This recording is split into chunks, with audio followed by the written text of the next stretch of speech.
I'm going to tell you something right now. If you're a major Pascal Siakam fan, you better tune the hell out of this one. This is going to be real triggering for you, but I got some stuff to say. This game was so winnable for the Indiana Pacers. It's ridiculous, actually, that they let this one go. And this is on the heels of letting so much go in that Bucks series. And this is on the heels of letting game one go, in which the Knicks basically undersold themselves on how good the Pacers could be. And you had role players like TJ McConnell. You have a rookie like Ben Shepherd.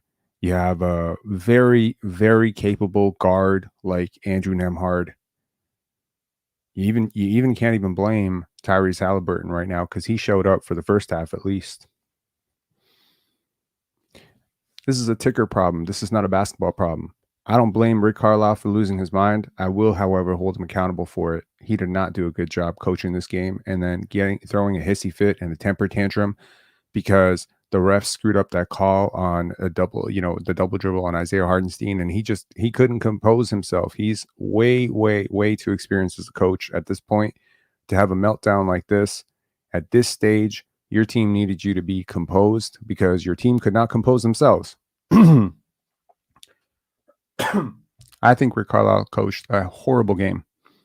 He went away from the only defensive matchup that he had on Jalen Brunson. There's a lot to break down in this game. It was very interesting. Let's take a look very briefly. I'll pull myself off. Losing my voice a little bit. A lot of lives lately. Did a great live earlier on Scotty Barnes and the 5 things he needs to improve. I definitely suggest you watch that after this one. But let's just take a look here, and I'll give you a second to just observe the screen as I flash through the box score.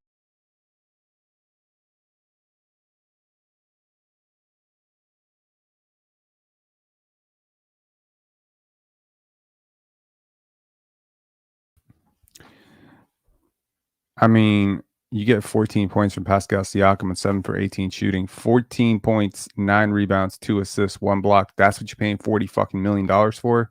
Plus, it's not 40 million. It's going to be more than 40 million. Yo, it might not be too late to back out on that deal, Kevin Pritchard, because geez, man. I mean, a long time ago, Kevin Pritchard said that I would be a pretty good basketball analyst. Listen to a basketball analyst tell you, if you want to hamstring yourself for the next 5 years, pay this guy the max. You're crazy. This is a ticker problem. This is what we're talking about with the Minnesota Timberwolves and the Denver Nuggets. It's a ticker problem, man. You got one team that wants it. And I hate to say it like this because it sounds so reductive. It sounds so stupid to say that at the playoffs, there's a team that doesn't want it and then there's a team that wants it. It just sounds so lazy. It sounds like lazy analysis. Oh, this team just wants it more. Yo, I'm seeing it. I'm seeing it with my eyes. What are we talking about here? You're seeing Precious Achiuwa flying over your head, Josh Hart bodying you. I mean, OG Anunoby. I mean, every gift in the world that the Pacers could have asked for. You want to talk about gift wraps? This entire playoff series so far, this entire playoff run so far has been gift wrap for them. First round, you don't have Giannis. Then they lose Dame, and then Dame comes back and he's gimpy. I mean, my God. Bobby Portis, I think he got ejected and then he got suspended or something. You have every advantage in the world. And now in this series, you got no Julius Randle. After game one, you smoke it. I mean, they come out and they underestimate you. They gift wrap you game one because the Knicks, frankly, played a horrible game in game one. I was very clear about that. They did not play a horrible game tonight. I'll tell you that. They played much better tonight in spite everything. And tonight, they lose Jalen Brunson. At the moment that they lost Jalen Brunson, let's track it down. It was in the first quarter. Let's take a look at the win probability where we were. At the moment that Jalen Brunson went out, roughly, the Knicks were 82.4% likely to win this game. From the second he went out to the second he came back, look at how much this game flipped. Look at how much this game flipped. Oh, the Pacers were feeling themselves. They were so excited. 73-63 going into halftime. They were like, oh, yeah, this guy's missing. They have no chance. They have no offense. Honestly, OG Anunoby deserves a hell of a lot of credit for being some semblance of something that can keep the Knicks within striking distance, right? But I mean, there was a lot. There was a lot that happened there, and a lot of OG Anunoby making threes, OG Anunoby attacking off the dribble, attacking off the catch. We saw it right away in the start of the first quarter, even when Jalen Brunson was on the court, that OG Anunoby was just way more assertive in tonight's game. And he was great. He was really good for them defensively, offensively. I think he was decisive. He was efficient. He was forceful defensively. He drew the matchup on Pascal Siakam, and he had him in jail for the most part. And then, Jalen Brunson comes back and he's really uncomfortable. He's uncomfortable defensively. They're attacking him. He's uncomfortable offensively. He's really second guessing himself. Not really sure. A couple drives in the beginning, he didn't have a lot of burst on those drives.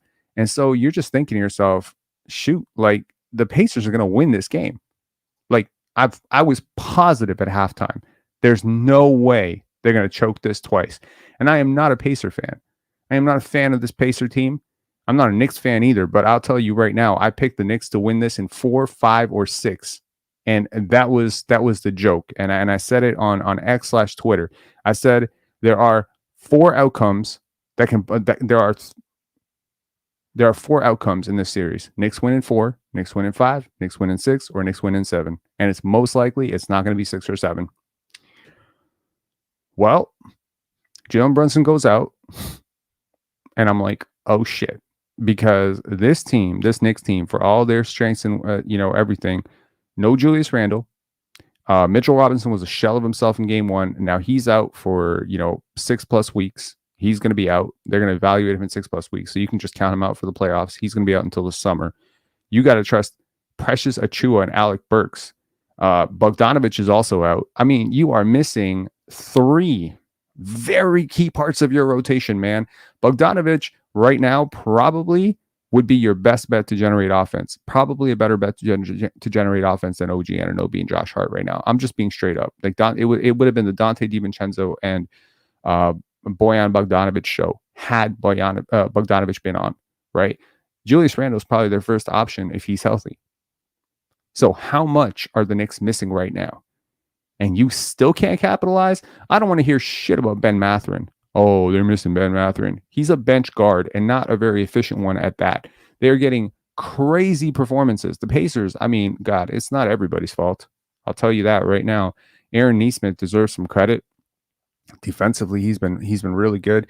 Miles Turner didn't have a good game tonight. He was really good in game one, but he didn't have a great game tonight. Andrew Nembhard, he was great, man. He's been great, but he didn't have a chance against Jalen Brunson. He's just too strong. And off the bench, Obi Toppin, it's hit or miss which game, but I mean, he's playing in a familiar building. He's a New York kid, and he's played really well. Defensively, he's competing. He's not good defensively, but offensively, he's been a huge source of shot making. I mean, there was a 1-minute stretch in which the Pacers scored like 11 points. And this team can come on you fast. They can sneak up on you. Isaiah Jackson's been good. TJ McConnell has been a freaking revelation. And Ben Shepherd has been nothing but really impressive, even though defensively he's very compromised in terms of what he can do, in those coverages against Jalen Brunson and Dante DiVincenzo. But I thought that I was very impressed by Ben Shepherd. Immediately started like looking up some of his stats. And I'm just like, man, the Raptors could have used this guy.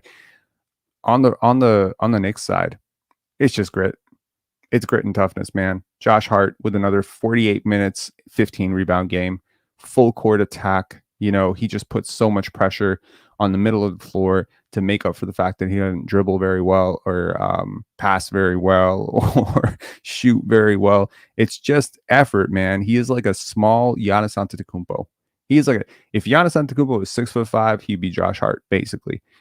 He's just really, really underrated. 19 points, 15 rebounds, 7 assists. You want that kind of production from your fourth or fifth option? I do. I think any team that's given up on him is probably thinking we made a mistake. He's been great. Dante DiVincenzo, huge down the stretch, man. 28 points. That Villanova connection, Josh Hart, Dante DiVincenzo, and Jalen Brunson combines for like what feels like a million points, almost 80 points between the three of them. Just incredible. And OG Anunoby chips in with 28 points on 10 for 19 shooting. Yeah, he's one of my favorite players in the NBA, and for good reason, because he shows up in moments like this. His team was down. His team needed offense. He didn't he didn't fall away from it. He didn't shy away from this. He leaned into it. Yes, he's massively over leveraged as a first option in the playoffs. He is not skilled enough. He's not talented enough. He's not good enough to do that, but his team needed him, so he did it. And then OG goes out with that hamstring strain. And the minute he gets down, and he didn't get down the court, I'm like, oh my God, OG Anunoby not getting down the court. This man is in pain. And then he limps off the court, and I'm like, oh shit.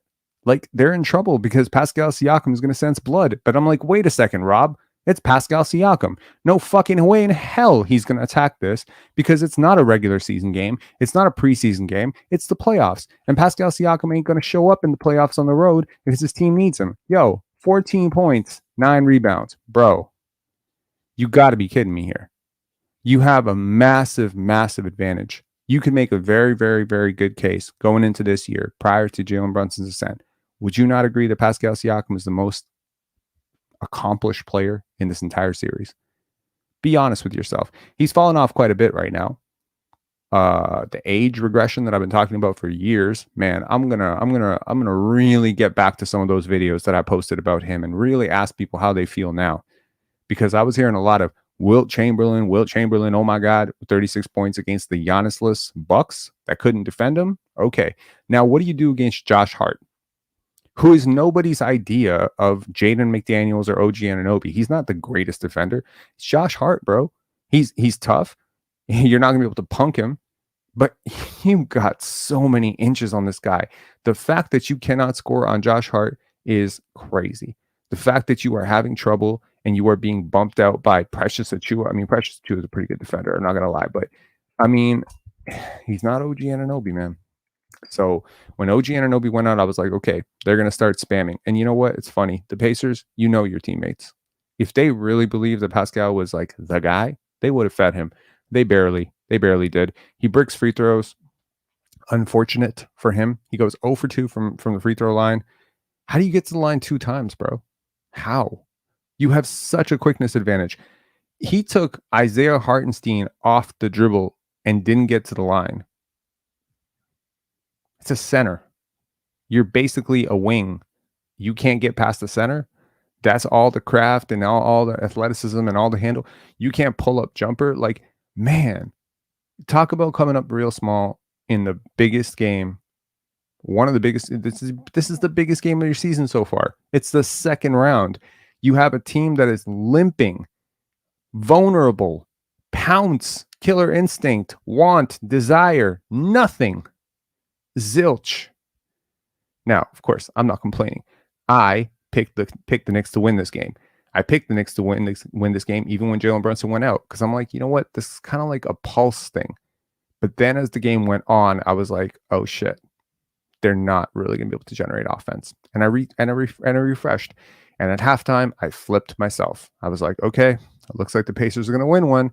We'll see what happens in Indiana, because it's scary times if you, as the New York Knicks, go into Indiana 1-1 and you are without OG Anunoby, because now you're vulnerable. You're vulnerable to going down 3-1, and you may never come back from that. So the Knicks stood on business. They took care of it. They wanted it. And my bet is this is probably going to be 3-1 for the Knicks within 2 more games. That's where I'm at with this.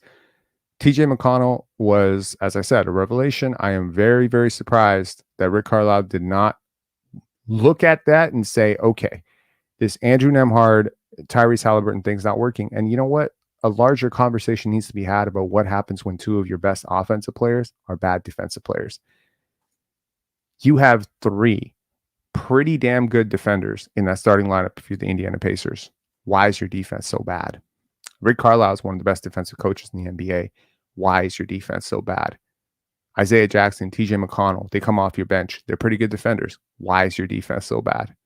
You don't even have the excuse of Ben Mathurin playing anymore because that guy's a sieve on defense. Why is your defense so bad? Why is your defense so bad? Is it just Tyrese Halliburton is just that ass on defense? You know, I started this season as a very, very, very big Tyrese Halliburton fan, like enormous. I was very pro Tyrese. I've never flipped so much on a player in my life. Something about him changed this season. It was very strange to witness. It was right around when that report about I need help came out. That's when I thought to myself, you've lost the plot, my friend. Pushing your team to go away from the pace that they were playing at, to go for some win now move because of some cockamamie, crazy start that you're on, you disrupted the process. Disrupted a beautiful thing that the Pacers had going. Yeah, they didn't defend. They don't defend now. At least you had an elite offense. At least you had great spacing. Now you don't even have that. You got Pascal Siakam kind of camping out in the corner. His defender can always sag. It always condenses the passing lanes. It always condenses the driving lanes for Tyrese Halliburton. He didn't have as much, and he's not getting screens the way he was before. They're not getting up and down. I mean, granted, this was always going to fall apart. Transition teams like this are always going to fall apart in the playoffs. But also, this increased physicality thing where teams are now allowed to defend you and put a hand on you. Well, now you really, really fucked, right? But everyone thought coming into this series, the Pacers are really going to run up and down the court with the Knicks. Bro, the Knicks just hung 130 points. 130. And I guarantee you that if OG Anunoby and Jalen Brunson do not suffer injuries in this game, this was going to be a blowout. Like, this was going to be like 120 to 97 type of game. Instead, the Pacers get a lot of steam, because they get turnovers, guys who are, playing for the first time, Alec Burks, guys who are initiating for the first time. Let's take a look at the team stats here real quick. And then we'll get to some comments. And if you want to call in, you can call in. It's a call-in show. There's a link in the description if you want to call in, talk about this game, talk about whatever happened. And I would be remiss if I did not say one of my favorite players had a really, really big thing happen today. Nikola Jokic, MVP, third time. I'm so proud of this dude. I know, in the context, in the grander context of everything that's happening with the Minnesota Timberwolves and, that series, that, this is not fun times for Nikola Jokic and for Nuggets fans. But I have a feeling they're going to be very competitive in Game 3. That's just my feeling. Obviously, I still think, I'm very much, in the camp that the Timberwolves are going to win that series, and the Timberwolves are a very good team. But I looked at a lot of tape on that Timberwolves and Minnesota game. Minnesota Timberwolves and Denver Nuggets. Man, it really does feel like it's Minnesota versus Timberwolves, doesn't it? It feels like it's Minnesota versus themselves. But I looked at a lot of tape, and I got to tell you, the Nuggets are just botching execution. It's not.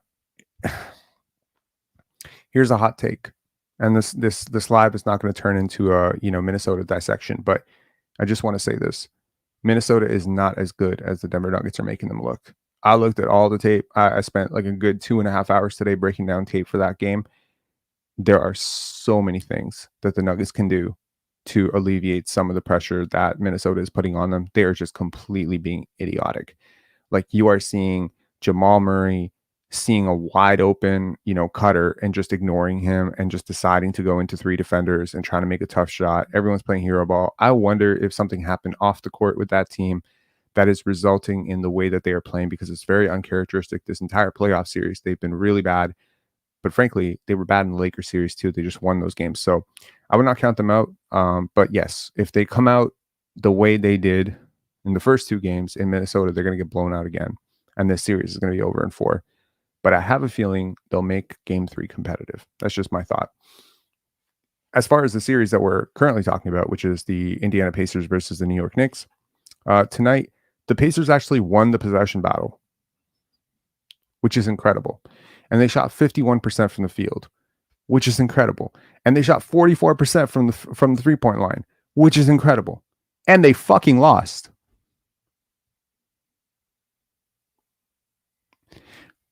refresh Google. Google and find me a team that took 34 threes, shot 44% from three, shot 51% from field, took 7 more shots than their opponent, and lost the game. Do you know how bad you have to be defensively to lose the game when you're this good offensively? Like, do you understand it? Because I don't think you do. Like, we could look back across, like, look at the other teams that are winning and losing right now and find me another team that lost doing this well offensively. The Knicks were not themselves defensively tonight, but man, I have so much respect for Jalen Brunson right now. I had my doubts about him being a playoff number one. I had my doubts about him being a championship number one. I think he's a really good player. I've always respected him. I always said, that I thought that he was a much, much better player than Fred VanVleet. I respected him more than Fred. I always said that, I had this joke 2 years ago. I was like, Jalen Brunson is who Fred VanVleet wishes he was or thinks he is. But it doesn't mean that I thought he'd be this. And he's getting better. And he's so good, man. His shot making, and people say like athleticism. Brunson is very athletic, and people just don't understand his athleticism because it's not what Anthony Edwards does. It's not what Wemby, this is, logically speaking, when you're an average sized North American male, you exaggerate features 23 inches off the ground. If I could jump 42 inches off the ground, I'd be great at basketball. Or 5'10", 5'11". If I was 6'6", I'd be great at basketball. You think these things, but actually it's not true at all. Plenty of 6'7", 6'8", 6'9" wings who can't hang in the NBA. Plenty of 7'2" centers that couldn't play 1 second in the NBA. It's not about that, actually. It's about coordination. It's about balance. Jalen Brunson is always on balance. This is such an important part, man. He is moving slow, sure, but his mind is processing everything way faster than everybody else. Everything is so practiced. He gets to his spots. You're not going to keep him off his spots. I think TJ McConnell did a great job of deterring him from some of his spots and getting into him. I do also want to say that brush screen that Pascal Siakam had on him, when the Pacers thought, hey, let's get real physical with him, bro, I started jumping up and down. I was like, don't poke the bear. Don't poke the bear, because you should not poke the bear when you are Chihuahua, first of all. That is a hallmark of Pascal Siakam. Every time things don't go his way in a series, he does something like that. He pushes a guy, trips a guy, holds someone's ankle. He does stupid things like this when things aren't going his way because he's a child, okay? Like, when you do this stuff, you frankly motivate the other team. I could literally go to that moment, and I guarantee you the Knicks got way, way, way better from that moment on. I think it was pretty close at that point, and the Knicks just tore it away from them. It was right around there. So it was pretty close. And I tell you, it wasn't close anymore after that. It was suddenly 10, 12, 12, and then the Knicks never just let go. So the Knicks win by 9. Tyrese Haliburton hits that 3. It would have been by 12. So if Tyrese Haliburton had a little bit more class and he hadn't taken that 3, because frankly the game was over. I mean, whatever. I don't really care that he took the 3, whatever, unless you had like a parlay bet or something that just got demolished because of that. But yeah, I think what was the line coming into this game? It was plus 4.5. So once again, the Pacers choke it away, right? I mean, if you had told Vegas coming into this game that Jalen Brunson would miss the entire second quarter and half the first quarter, that he'd be gimpy the entire second half, that he'd be playing basically on one good ankle or one good leg, and that OG Anunoby would miss almost the entire fourth, I think Vegas would have favored the Pacers drastically in this game. Because with the Knicks, there is such a small room for error. Such a small room for error. They do not have enough shot generation. They barely have enough shot generation with the guys that they have. You start taking Randle and Brunson off the table, you really start talking about just a bunch of guys who do not generate offense for themselves. So, gutsy performance from them. I thought it was great. Obviously, I'm a huge advocate for it.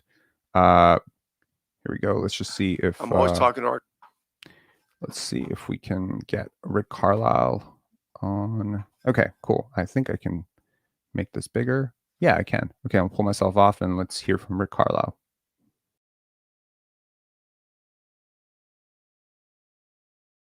I'm always talking to our guys about not making it about the officials. But we deserve a fair shot, and it's just not. It's just there's not a consistent balance, and that's disappointing. So, give New York credit for the physicality that they're playing with. But their physicality is rewarded, and ours is penalized, just time after time. And so, it's just I'm just really disappointed. Just really disappointed. The two technicals, you gotta make a stand for your guys. You gotta stand up for what's right and what's not right, and that was it. You know what really bothers me sometimes? When people say that it's about something when really it's about something I'm always else. talking to our guys about not. This was not about standing up for his guys. This was about himself. Just keep it a buck, man.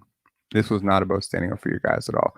Let me see if Jalen Brunson's post game is up. I want to hear what he has to say about where he is and see what Tom Thibodeau has to say. I don't have a tremendous amount of respect, to be honest, for Tom Thibodeau. I think he's driving his team kind of off. I've always felt like Tom Thibodeau has this tendency to shorten his players' careers. I saw this firsthand with Luol Deng, saw it with Joakim Noah, Taj Gibson, Derrick Rose. You go back through the history of the guys that have actually played for this guy, and you will notice a drastic shift in their career trajectory where they play for him, they put up really big numbers, and then after they just fall off. I'm trying to think of a player that's played for him that's aged well. I can't think of one. Let me know if you can think of one. I can't. Let's see here. Jalen Brunson. A lot of people clowning the OG Anunoby injury, saying, "Oh, this is life with OG." Blah blah blah blah blah. Yeah, shut the fuck up, right? Okay. I don't think anyone his size should ever play as many minutes as he's playing. Here's Jalen Brunson post game. In case you missed it, this is not. This is. I hope this doesn't get a copyright flag, but this is Jalen Brunson talking after the game to Chris Haynes. That's humility. That's presence, and that was great toughness from him. Like for him to do what he did in the second half. Grim Reaper says, "Say what you say what you want, but that Messiah guy sees the vision on how the league is going to be years from now." Well, if he did, I don't know if he would have made that OG Anunoby trade again. But yeah, I get what you're saying. I think here we go, Tom Thibodeau here. I think the makeup, we know that's his makeup, but it's also the makeup of our team. I thought we started the game well. The end of the first didn't go as well as we would like. Then the second quarter was a problem, but I love the way we responded in the third, and then the way we finished it out in the fourth. What's the process with Jalen there? It's like something to do with that time. Did he have to test it out? Yeah. So he went in back, they worked on him, and then he warmed up, and we didn't know if he was going to be able to go or not, and he found a way to get it done. Yeah, I'm not sure. I haven't talked to medical yet, so. Coach, what is it about their bench, right? Your starters have outscored them today 118-75, but their bench outscored you 46-10, 2 games in a row. What are you seeing in them? Yeah, well, it's one of the strengths of their team, and obviously we're capable of doing better, and we will. Tom, precious gave you with both Yeah. Chad and then OG out before. Yeah, it was huge. I thought he played very well in the fourth quarter, so we need that from him. I thought Isaiah was terrific all around, both sides of the ball, playmaking, rebounding, rim protection, hustling, and it got us going. And I loved the rhythm of the team. And then I thought, the double team on Jalen and him finding open guys with the second pass, I think that's huge for our team. And also the offensive rebounding from that. There's a lot of good things that we can get from that. Jalen's ability to just come back from whatever he was dealing with. Yeah, and again, the mental toughness piece is so important. And so the ability to get through things, to be at your best when your best is needed, even when you may not be feeling your best, and that's who he is. So a great leader. Sorry, you think he was feeling the ghost of Willis Reed 54 years to the day of Willis Reed? That's such a big part of this franchise, and rightfully so. But as I said, the best part of Jalen is his humility. I mean, we could all talk about all the great things he's doing, and it's remarkable. But to be as humble as he is on top of that, I think that's what makes him so special. When you guys have those switches with Isaiah that puts him on Halliburton, what are you looking for him to do in those situations? And how do you it's tough. It's not only, obviously we knew he was going to be aggressive, and he was. And then you're also dealing with Turner on the pop. And I thought, McConnell comes in and he poses some problems as well. So, reading the ball and making quick decisions, and then you're also dealing with the backside of that, and everyone has to work together to make sure that you're not being put in a vulnerable position in terms of whether it be a post up or an offensive rebound or an open three. So there has to be a second, third part of that. Yeah, he was. I thought it's super aggressive, and he played really, really well. I thought at the end of game one with his defensive activity, getting into, and he picked up right where he left off, and I thought that was huge for us, and I thought that's what got us off to the good start. On the 28 points that OG scored before he went out, just how big was that switch for Jalen? Oh, it was huge. It was huge. And the way he got him too was like it was a little bit of everything, and he made a nice play, to Isaiah on a dribble handoff. We got a dunk, I think, off that. And he ran the floor, he hit threes. He was good in transition. He put it on the floor. He attacked the rim. He was decisive. All positive things for us. Obviously, Jalen does a ton for you guys offensively. When he was out, and you guys were asking more of Dante, Josh, OG, before he got hurt, what did you think of the way those guys kind of handled that? Yeah, well, the thing is, obviously we got to do better. And that's the best. We can't feel too good. We know we're going to have to be a lot better when we go to Indianapolis. And so that's tomorrow we lock in, take a look at the film, make corrections, and get ready for game 3. Do you think there was any chance Jalen wasn't coming back tonight, and are you worried about any residual? Yeah, well, the thing about Jalen never asked out of a game. So, when I knew that there was something. And then when he didn't come back, you wait to hear from medical what they say.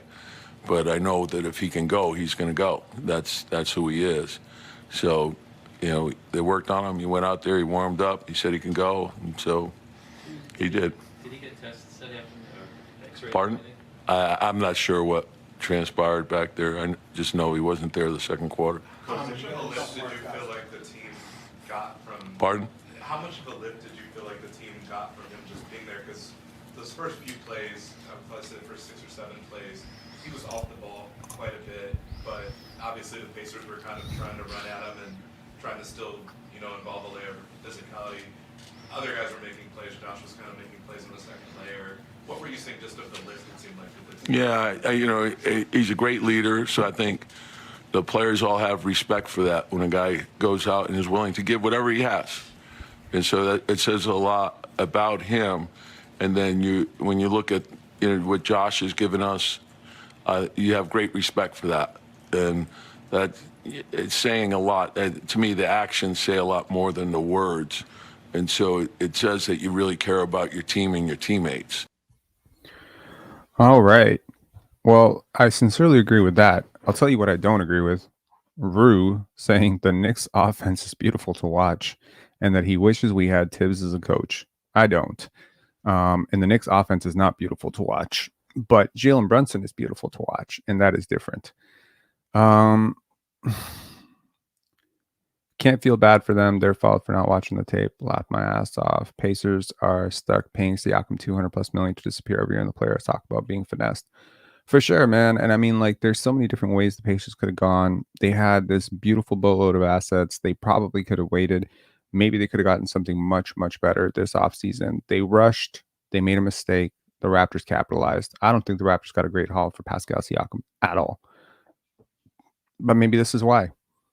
Because both teams knew what they were signing up for, right? And both teams knew what they were signing off on. The Raptors know Pascal Siakam is not who this fan base suspected he might have been with this media space. I can't wait to see all the people clamoring over like, oh my God, Scotty Barnes never going to be as good as Pascal Siakam. Bro, if Scotty Barnes was in this game and Josh Hart was guarding him, that would have been a dunk every time. Yo, the league doesn't rate Pascal. Facts.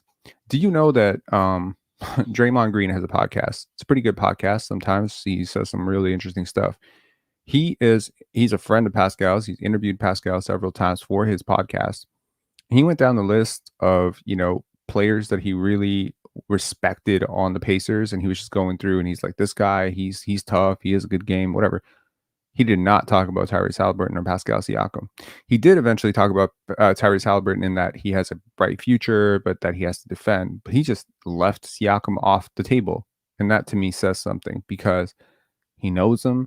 He has to preserve the relationship with him, but he also has to retain his own integrity because Draymond does not know how to lie. So that to me is like, let's be real about this, right? 2 All-NBA nods, yes. NBA championship, yes. It's possible to amass a massive resume without ever being like that dog, right?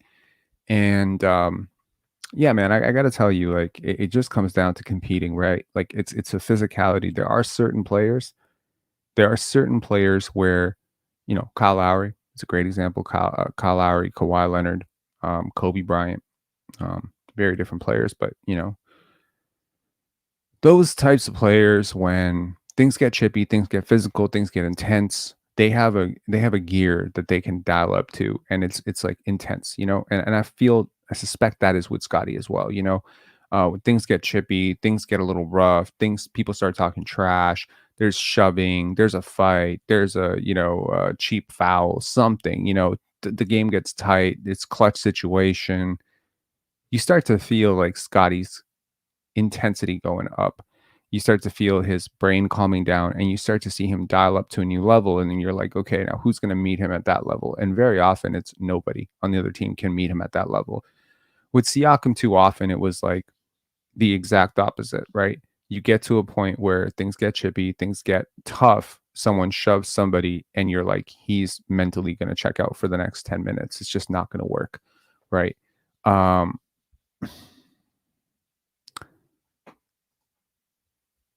Abdullah is saying, fun fact, Kyle Lowry led the entire 2019 playoffs in plus minus. Facts. He can take the pressure. Remember when the fan base was freaking out saying we shouldn't have let Siakam go after 2 games against the Bucks? Yeah, I do remember that. Now I think like everyone should have bookmarked those tweets, and now they can talk about them.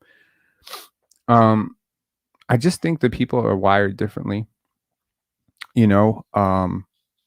There's this old saying, this goes like beyond basketball, and this goes right into life, that who you are comes down to who you like. Sorry, what is it? You show who you are when the cards are down. That's a cliche. I think I'd amend it to, I know who you are once you take your first punch in a fight, right? You ever been to a bar and people get like real like riled up? You know what I mean? Like people get real chippy. Oh, motherfucker, hold me back. We've all been there. I'm sure we've all been there. I've certainly been there many, many times. But, then the first punch gets thrown. And then some people, they just shut down.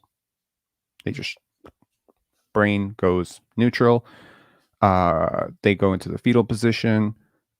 They're done. They just want to run. They want to escape. This fight or flight, really. When you start getting hit physically in the playoffs, that's what makes the playoffs so interesting.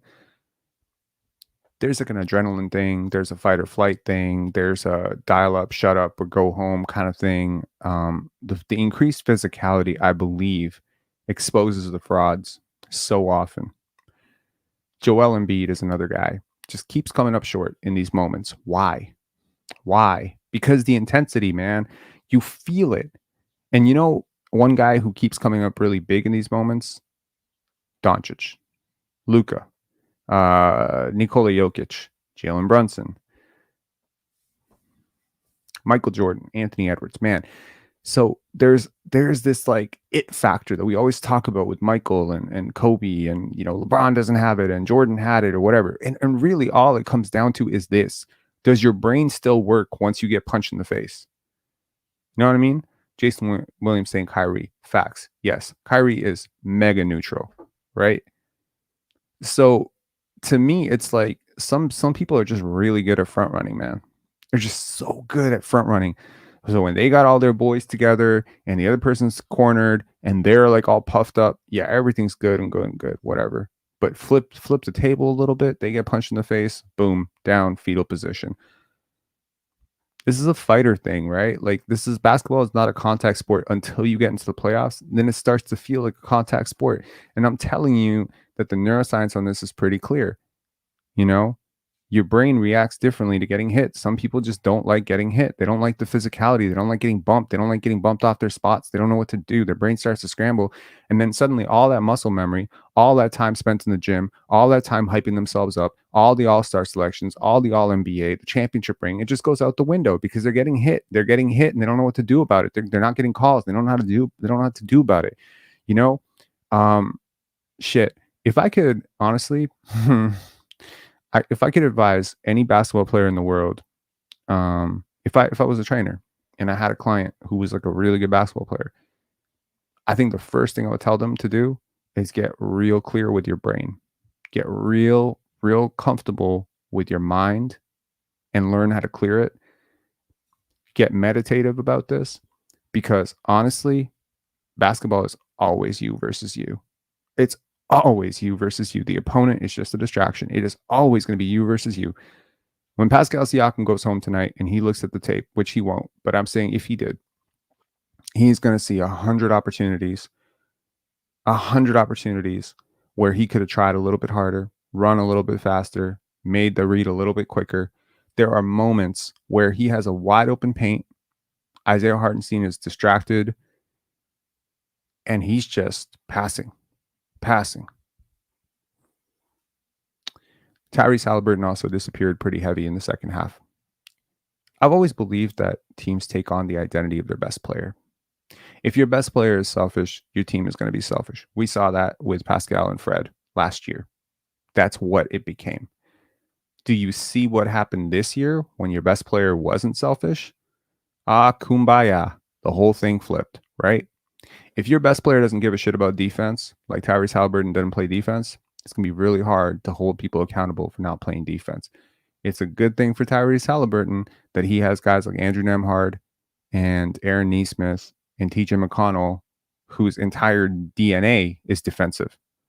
But man, I'm guaranteeing you those guys, Jarris Walker coming up, Miles Turner, shot blocker, they've put so much defensive stuff around him and they're still not a competent defense because, you just can't make up for how bad this guy is. You just can't.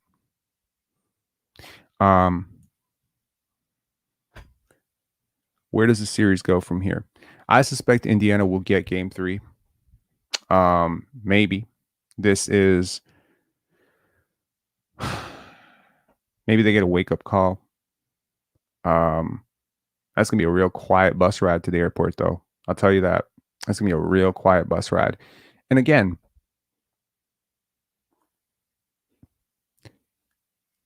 I'll bring something up.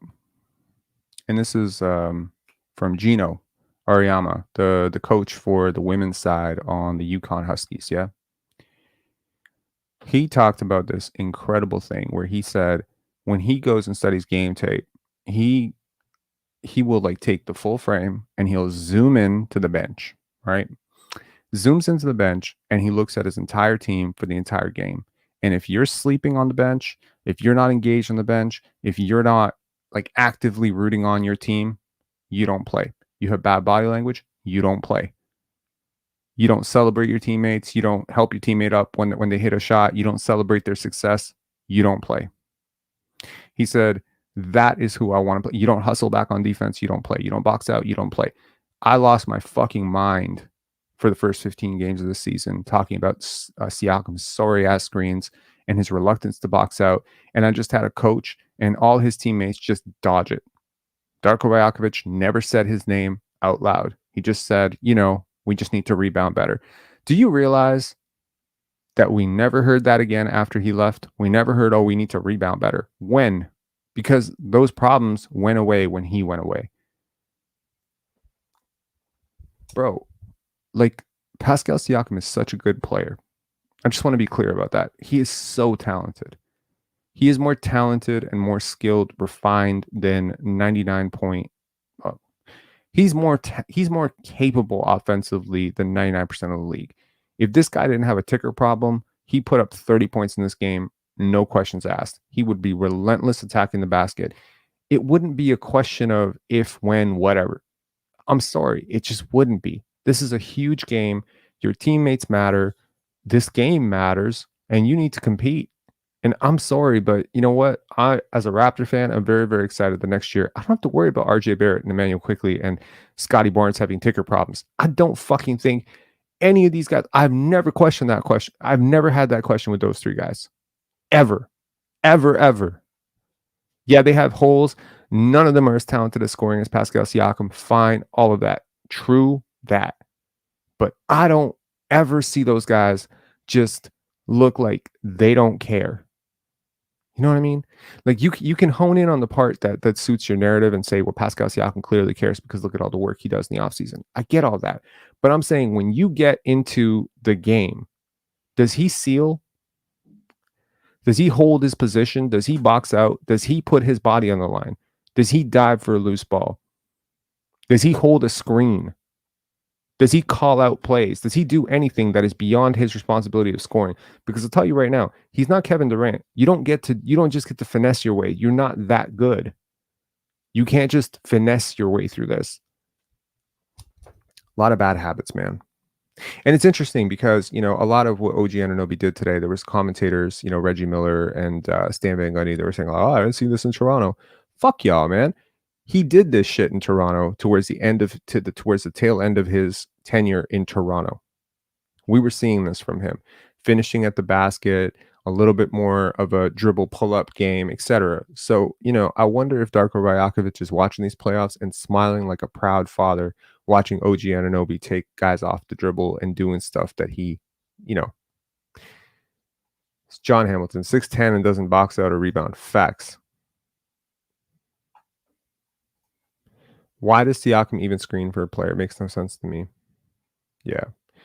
KD early years was still nice on defense. No, KD is a good defender. That's not what I'm talking about. KD is a miles better defender. Pascal was a great defender. Yo, I tell you, at his championship peak, when Pascal Siakam was a championship, number 2 option, whatever, when he won a championship, under Nick Nurse, I guess the Dwayne Casey effect had not worn off at that point.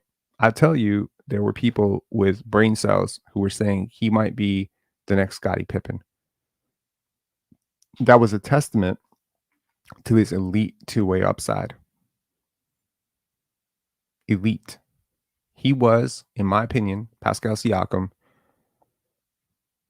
4 or 5 years ago, he was like an 85th to 88th percentile defender. Maybe even pushing 90th percentile defender. He is at this point probably a 50th percentile defender. He is league average. You cannot be a league average defender playing a big position with Tyrese Halliburton, and he has to acknowledge that. He has to basically be OG Anunoby right now with a little bit more shot making. He has to do so much. And honestly, I don't see why he's not doing it, because it's not like the matchups are not there for him to hunt this. Isaiah Hartenstein's a good defender inside. Okay, but you're a good shooter. You're a good pull-up guy, and you can put so much pressure on them. If they could, the Pacers have offensive weapons, but with Benedict Mathurin out, they really need Pascal Siakam. And the compromise here is the Pacers have sacrificed something to get something else. They've sacrificed a little bit of their spacing by replacing Pascal Siakam with Buddy Hield. You can't be Buddy Hield on defense, though, right? RH77. Pacers should have got OG instead of Pascal. Facts. And you know what?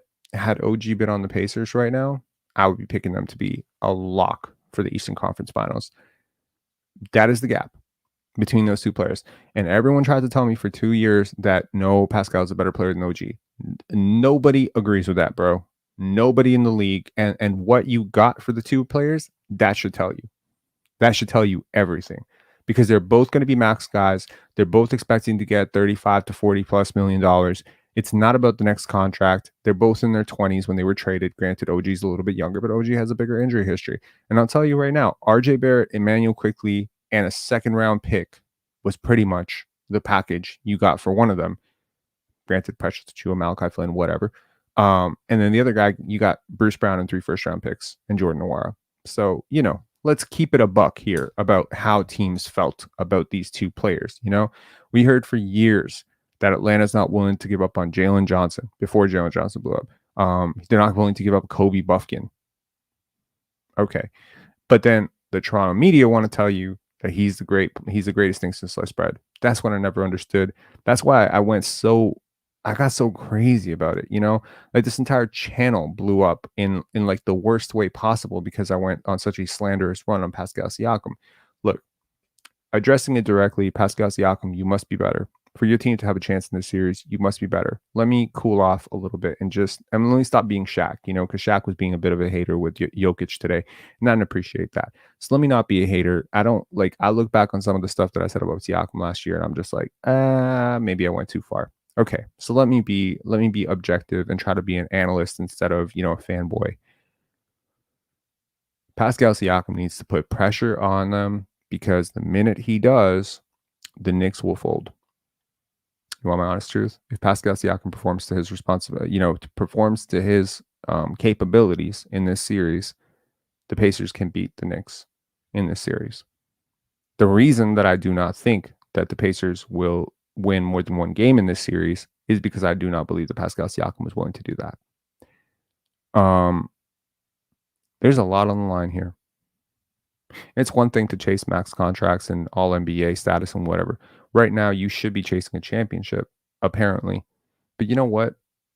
One thing, players who really care about winning, you never ever see them not miss box out assignments this consistently.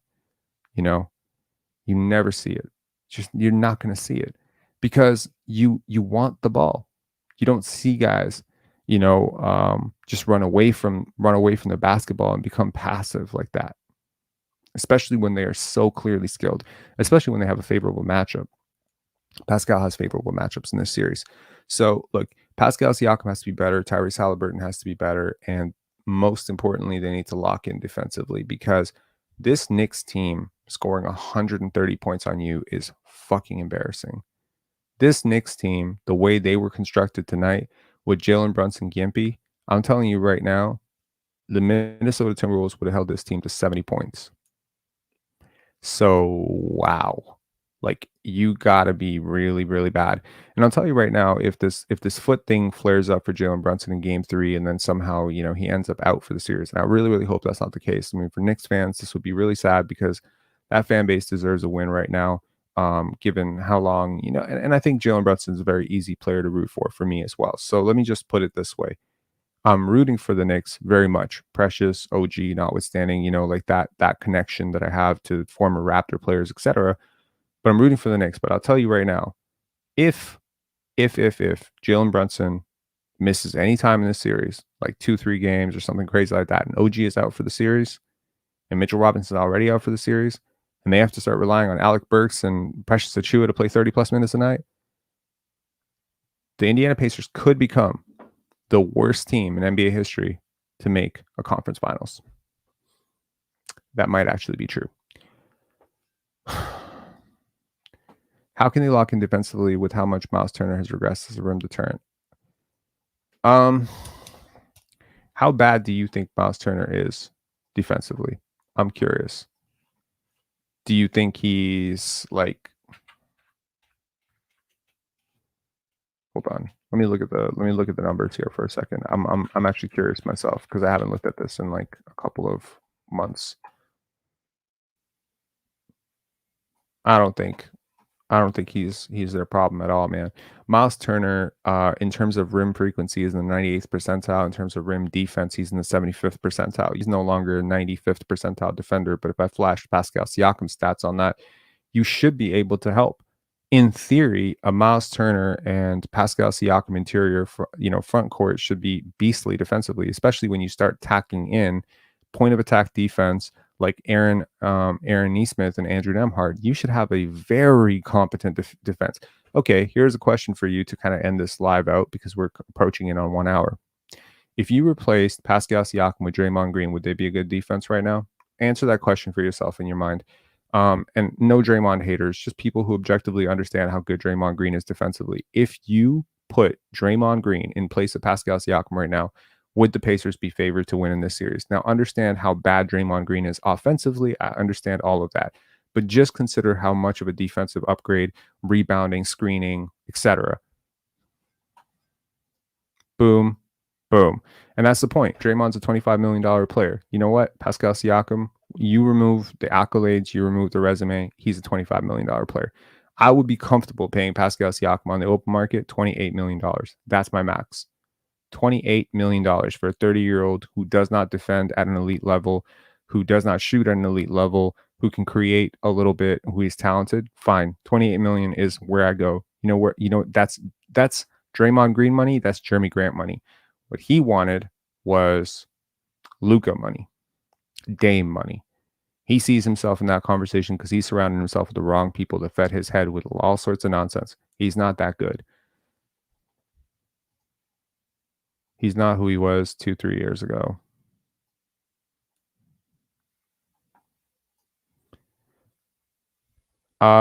No, I agree with you. Miles Turner is a worse defender today than he was a year ago. I'll get that. But what I'm saying is that as bad as he has, as worse as he's gotten, as much as he's regressed, he has not regressed to a point where he's a bad defender. He's not even an average defender. He's still a good defender. Aaron Nesmith and Andrew Nemhard are good defenders. TJ McConnell is a good defender. Like, you have good defenders up and down this roster.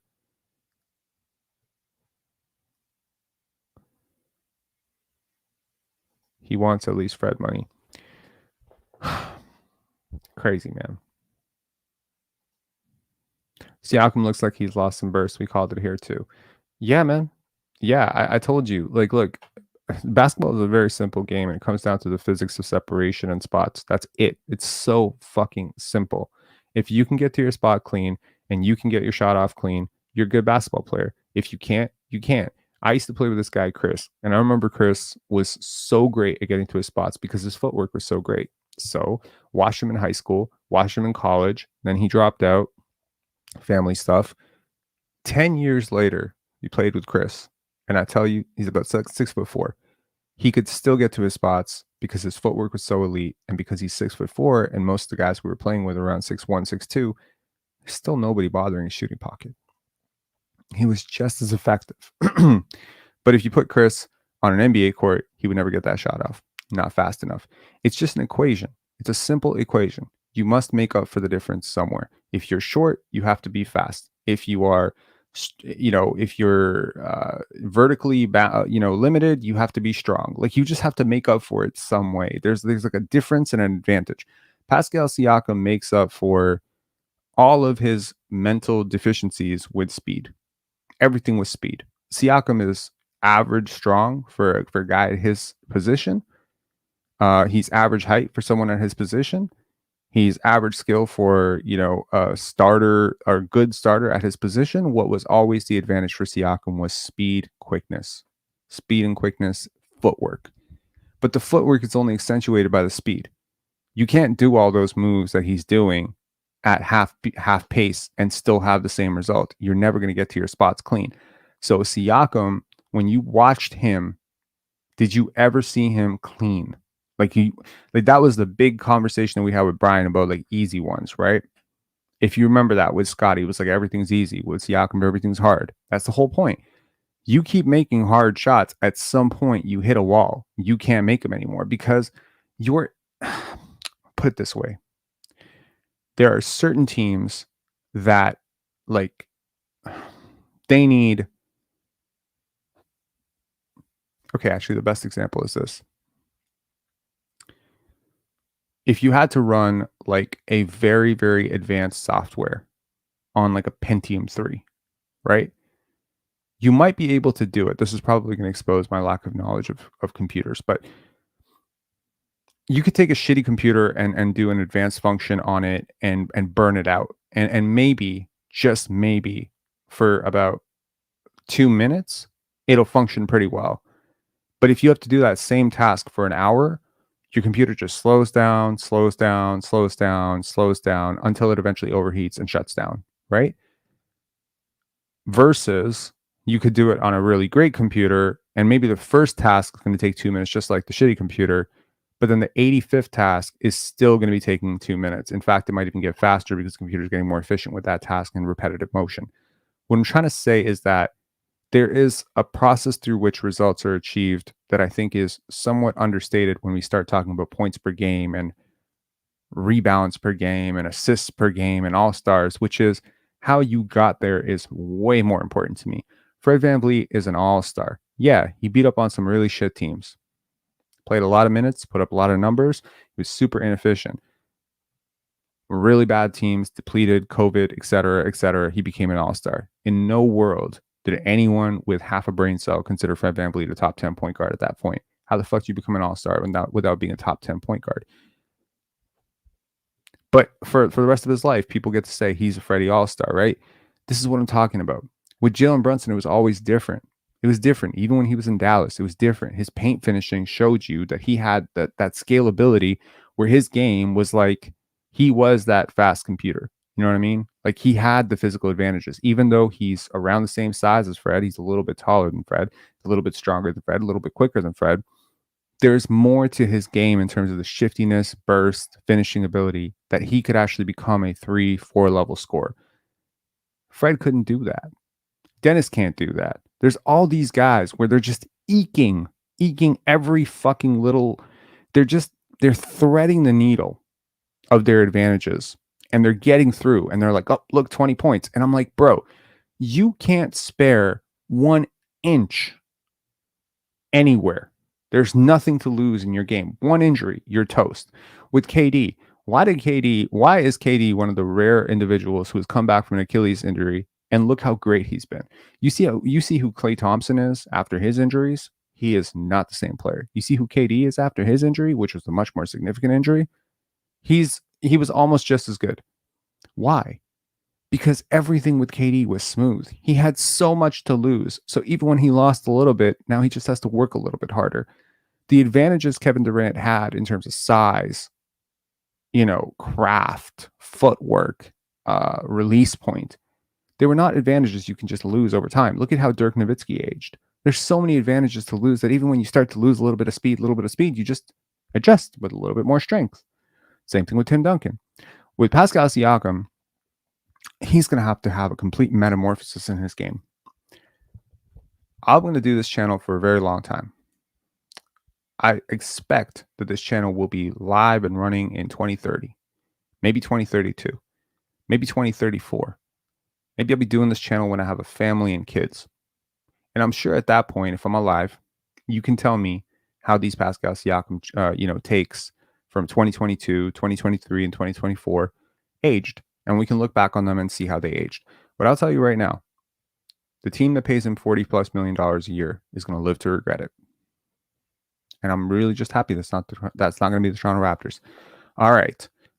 Good luck to the Indiana Pacers. They are going to need it. Good luck to the Dallas Mavericks. They're going to need it.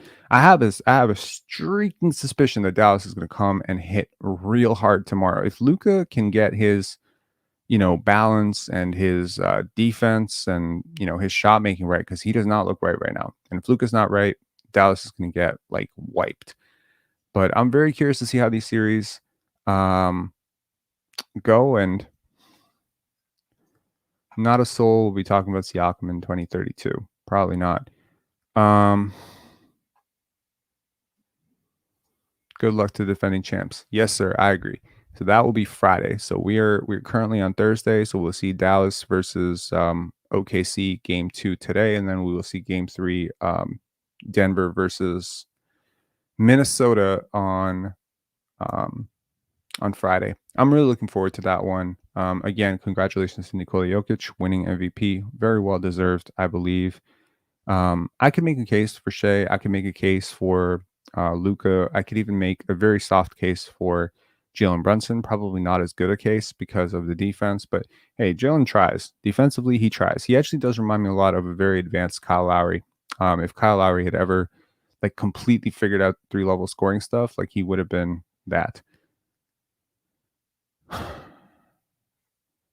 Garland has been injured this year. Also, he does not mesh well with Mitchell. None of that is going to help them against the Boston Celtics, man. The 3 finalists always have a case. I don't think they always do. Will you stream the draft lottery when it's happening? Hell yes, I will. Yes, I will. IQ or Garland going forward? Toss up. I like Emmanuel Quickley a lot. I think Darius Garland's just a much better playmaker, and I know he's having a really down year, but I mean, we got to understand. Garland is younger. Garland has already been an all-star. I will not be a prisoner of the moment. I'll say it's pretty neutral at this point, with me leaning more towards Garland, but I do think Emmanuel Quickley can make up the difference. I think they're pretty comparable, actually, but I think the average general manager in the league on an average day this year would have easily taken Darius Garland. The fact that he's shitting the bed kind of in the playoffs right now. He's also like a really great shooter. Like they're both really good shooters, but I think like Darius Garland's special as a shooter. But I think what separates it is just his separation, his age, and his vision for the game. So I don't think he's necessarily optimized, but man, he's going to need to be a lot better. Drew Holiday has been all up into Donovan Mitchell. The Cavaliers are going to need somebody to release, and I'm not really sure that that's going to be Evan Mobley or if it's going to be Max Strus. They'll probably need to lean a lot more on Karis LeVert, frankly. Max Callie saying Pacers have more firepower than the Knicks, but the Knicks have more heart. Yeah, I agree with that. Key M, the lottery has me so nervous. Why?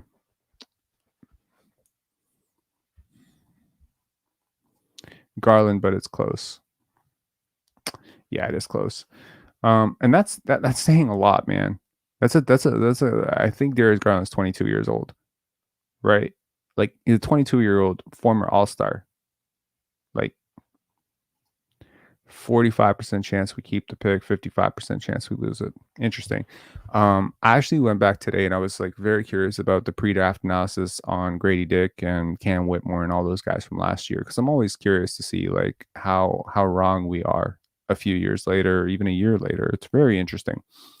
And there's this channel, this YouTube channel, y'all know Locked On, like Locked On this, Locked On that, whatever. Oh, by the way, I should announce this. I believe this is almost 100% certain that I will be on Player's Choice on Monday at 11 a.m. So definitely tune into that.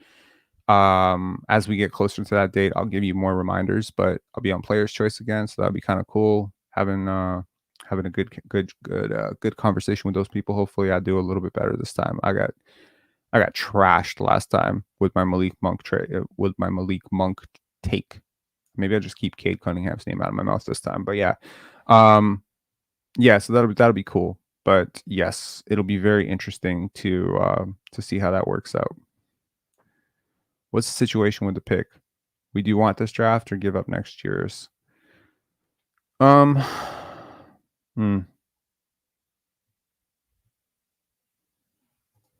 Player's Choice has no ball knowledge outside of Mars. Not gonna lie, for real. You think Mars is? I'm not. That's the guy that I butt heads with the most, man. I'm not really sure about that, but I think there is a lot of basketball knowledge there, frankly, dude. Like, let me take a second to just vent about this. I watch, like, when I take my hiatus, which I did for 8-9 days, I foray into other channels. I listen to other channels. I don't believe in being the type of content creator that does not watch other content creators. I'm always curious to see what people are doing, because sometimes you get ideas. Sometimes You know, you get to see like the context of what you do because you're seeing somebody else do what you do. Basically, I'm talking to a microphone. We all talking to a microphone. So what's the gap? What's the gap? What's missing? What's working? You know what I mean? So I watched that, and I got to tell you, there's certain people that are doing these mock drafts, and I mean, like, fuck, verbatim, they are ripping off scouting reports by other people, and you can tell they haven't watched like 10 minutes of these guys playing basketball, and they got like 50,000, 40,000 views, and I'm just like, bro, like, what are we doing here? Like, this is just content. Like, this is what we're doing. It's just content. You're just repeating takes. It's just content. I don't like that. So I like firsthand knowledge. Not firsthand knowledge. It's not. None of this is firsthand knowledge. But I like people who are willing to form their own opinions about things. You know. And if you're wrong, you're wrong. So you know, if it's a little controversial, it's fine. But yeah, Ticket is funny. Been watching him for years. Ticket's gone. Is he back? I don't think he's back. So much trash content out there. Yes, absolutely. Garland is like half a year younger. Is Darius 24? No way. Really? I thought he was 23. Hang on one second. Darius Garland, shit, he's 24. But he just turned 24. There's Emmanuel Quickly's 20. Emmanuel Quickly is 6 months younger. Okay. Makes sense. So IQ will be 25 this summer. And Darius Garland will turn 25 next year. I mean, yeah, you could say that's not a big gap, but I don't know. It's big enough for me. IQ will be a better point of attack defender in general than Garland ever will be. Also, he has more finishing upside, in my opinion. Really?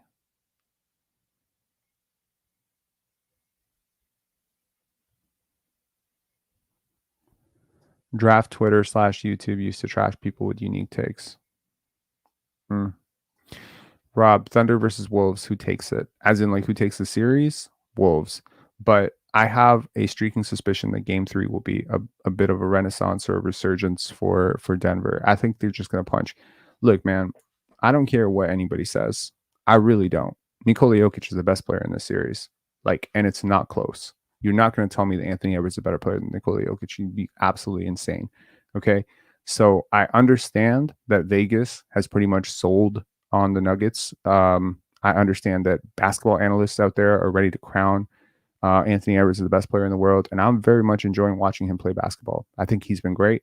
I think he has leveled up in the playoffs in a way that is reminiscent of Jimmy Butler. I think he's been awesome. He's a really good basketball player.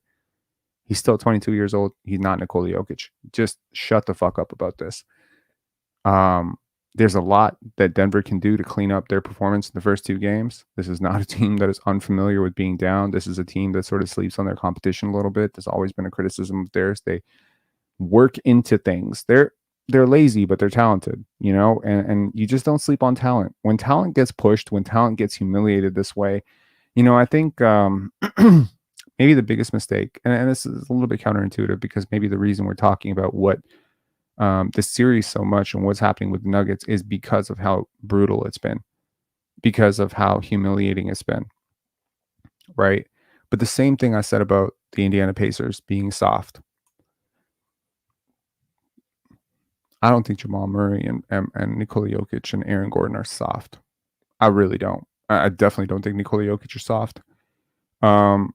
Look, what's happening with the Denver series, I know it's very easy to just assume it's because the Timberwolves are a really bad matchup. And they are. They're a terrible matchup. Like, if I could think of the dream matchup, if I could think of constructing a dream team to beat the Denver Nuggets, it would be the Timberwolves. They have everything that you need to beat them. A lot of us doubted that they had the experience to beat them, and that they are proving does not matter when the Nuggets do not show up the way they're not showing up. But when you're looking at what's going wrong for the Timberwolves, what's going wrong for the Denver Nuggets, it just comes down to force. It's force. That's it. They're not cutting hard enough. They're not cutting fast enough. They're not reading fast enough. They're not playing fast enough. They're playing sloppy. They're having turnovers. And you really can't scout transition offense because of how quickly Denver is losing the basketball and how quickly the Minnesota Timberwolves, because they are more athletic and bigger, stronger, faster, etc., are turning that defense into offense. Ultimately, if the Denver Nuggets take care of the basketball, if they slow down their minds a little bit and stop panicking, if they move a little bit more with force and urgency, if they guard better, if Jokic guards better, because he's been atrocious this entire playoff series in terms of his defensive effort and defensive attention to detail, they can win. They can 100% win. Okay. Oh, shoot. Thunder versus Wolves. Oh, that's funny. I read what I wanted to read. My bad. I apologize. Thunder versus Wolves. Wolves. Easy. Absolutely. My God. Karl Anthony Towns and Rudy Gobert. Now, I know everyone has been saying Chet is going to get bullied. Chet is going to get bullied, and it hasn't been true so far, right? It was. I mean, it's been partially true. Jonas Valanciunas certainly tried his best, but he's just not good enough to punish him the way Karl Anthony Towns and Rudy Gobert can. But I think most importantly, I mean, I don't want to say it'll be easy, because I definitely think the Thunder will show up to that fight. I also don't. I think this question's a misnomer, because the reason I say that is because I'm not sure the Thunder come out of this series with the Dallas Mavericks. I really don't. I'm not sure. I'm really not sure. Okay, I just want to be clear about that. I have Dallas going. I believe, if I'm not mistaken, my preseason. Let's see how my preseason bracket is doing. I suspect it's probably doing horribly, but where the hell is it? Did I delete it? Where is it? Damn. I don't see it. But I'm pretty sure that I had Dallas going all the way to the Western Conference Finals. So that must mean that they beat the Denver Nuggets. That they beat the OKC Thunder. So I wouldn't be surprised at all to see the Wolves versus the Thunder. I'm just saying I'm not ready to call that a guaranteed matchup yet. All right, guys. Have a great night. I really appreciate wait, one more comment here. Who do folks want to see in the finals? Team Celtics. Hate them with a passion.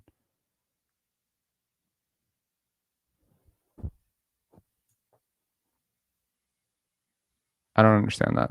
Your team Celtics, you hate them? Usually being team someone means you like them.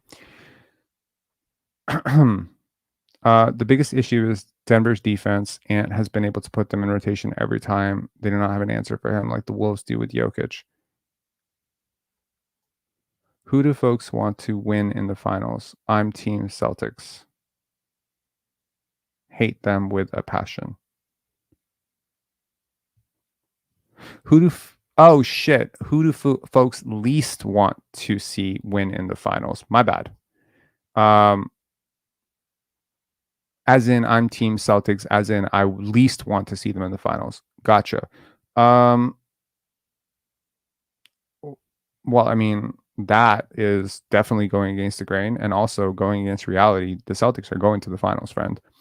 There's nobody who's stopping the Celtics from going to the finals. Literally nobody. They will get to the finals. What they will do when they get there is probably shit the bed, but yeah, they're definitely going to the finals. I think it's a lock, personally. I'm not even sure Vegas has odds for that. I think it's so unquestionably likely that they would go to the finals that if they don't, they will probably rip this entire freaking thing apart. Now, of course, a lot does hinge on the health of Kristaps Porzingis, but to give you context, in the first game, I think Jason Tatum probably can't play a worse game than he played. I don't think Al Horford made a shot, or he made like 2 shots, and ultimately they still got blown out. So it's not that close.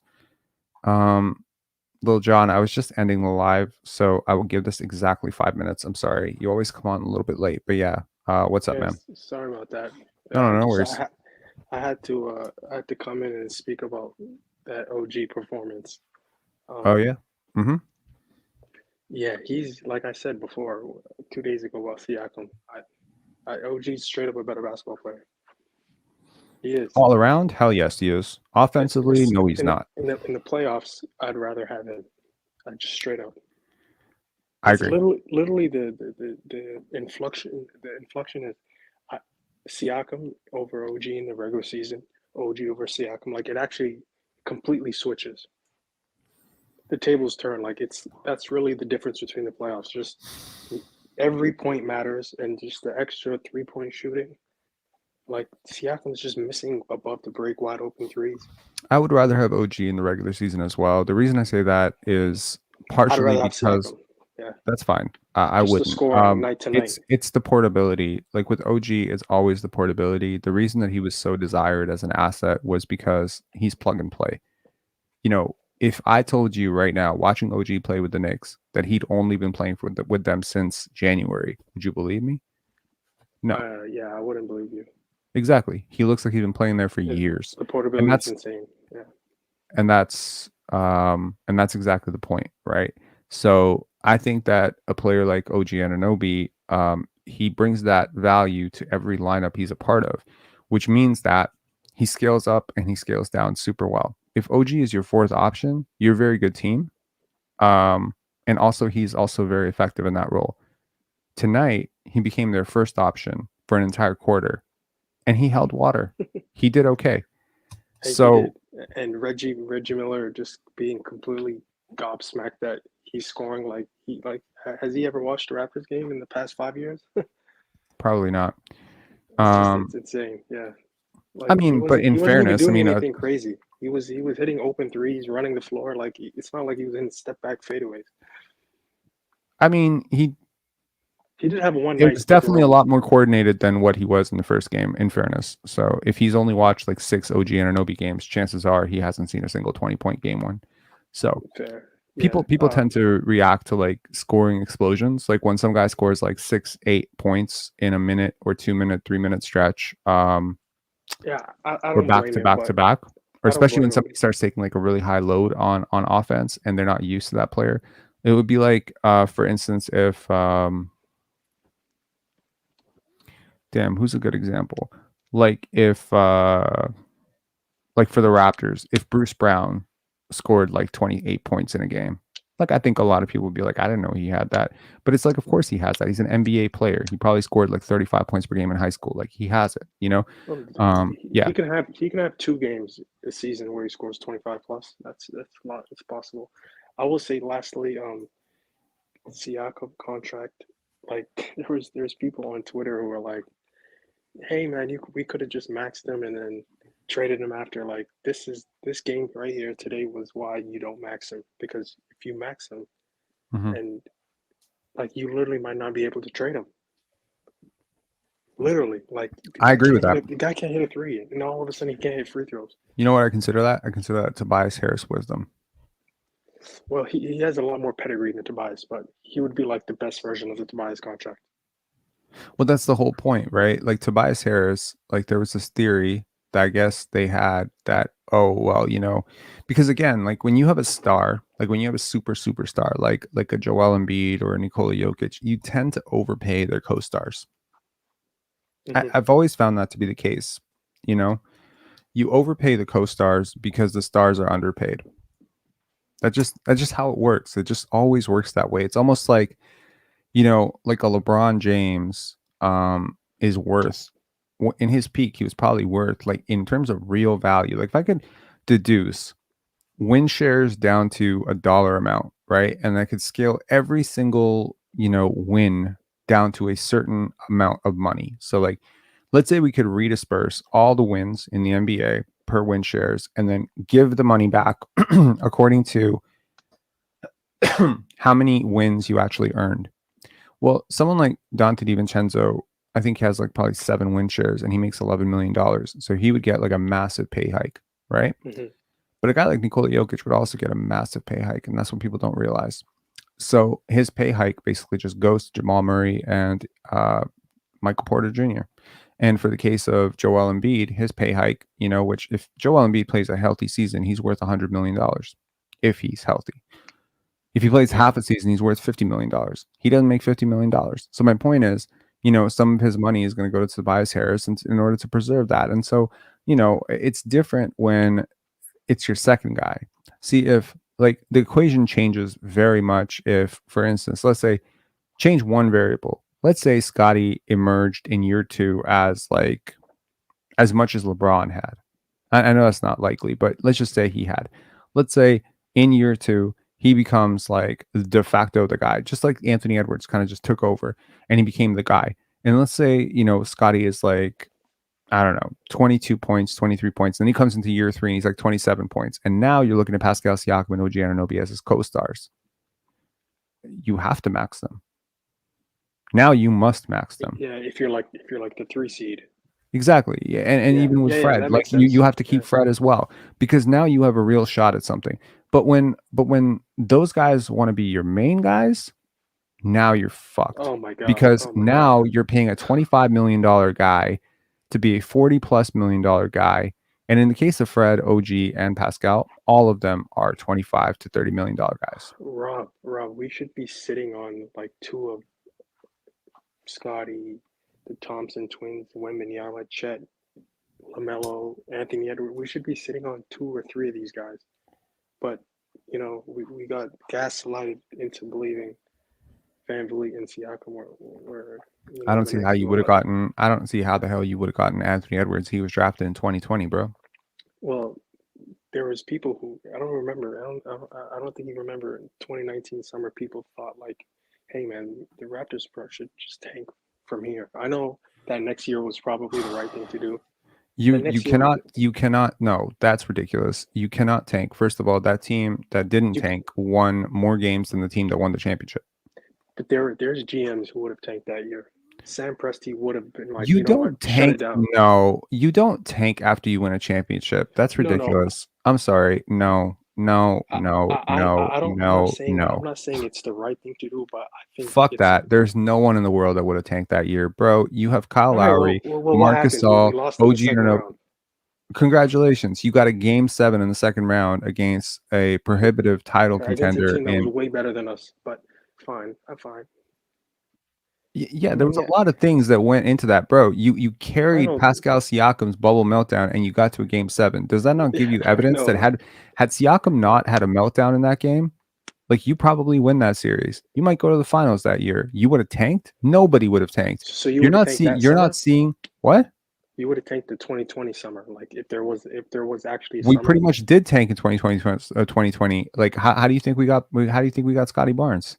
No, that was 21, but I'm saying 2020 summer goes into the 2021 draft. We tanked the 2020-2021 season. That's what I'm saying. Remember, we started 2 for 8 that season.